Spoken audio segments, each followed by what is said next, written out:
நேத்தத்து வீடியோல பார்த்தீங்கன்னா, ஊர்லேருந்து நெல்லிக்காய் கொண்டு வந்து உப்பு போட்டு ஊற வச்ச வீடியோ போட்டிருப்பேங்க. இன்னைக்கு அது எப்படி தாளிக்கிறேங்கிற வீடியோ தான். ஒரு நாள் விட்டு ஒரு நாள் நல்லா குலுக்கி விட்டுறணுங்க. திறந்து பாட்டில திறந்து 2 நாள்ல உப்புல நல்லா நெல்லிக்காய் ஊறிரும். அதுக்கப்புறம் தாளிக்கிறதுக்கு பார்த்தீங்கன்னா, கடுகு 2 ஸ்பூன், வெந்தயம் 2 ஸ்பூன் நல்லா ட்ரை ரோஸ்ட் பண்ணிட்டு, இடிகல்ல போட்டு 1க்கு 2 கொர கொரப்பா இடிச்சு எடுத்துக்கலாங்க.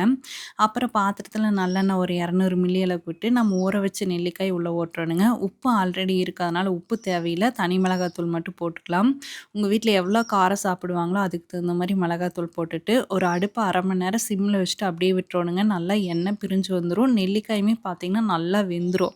அதுக்கப்புறம் பார்த்தீங்கன்னா, இன்னொரு பாத்திரத்தில வடச்சட்டியில நல்லெண்ணெய் விட்டுட்டு, கொஞ்சம் பெருங்காயத்தூள், அதுக்கப்புறம் பார்த்தீங்கன்னா, நம்ம இடிச்சு வச்ச கடுகு, வெந்தயத்தூள போட்டுட்டு தாளிச்சு கொட்டுறதாங்க. இது தாளிக்கையில பார்த்தீங்கன்னா, வீடே ஃபுல்லா கம கமன்னு மணக்கும். அந்த அளவுக்கு சூப்பரா இருக்குங்க. டேஸ்ட்டுமே ரொம்ப நல்லா இருந்தது.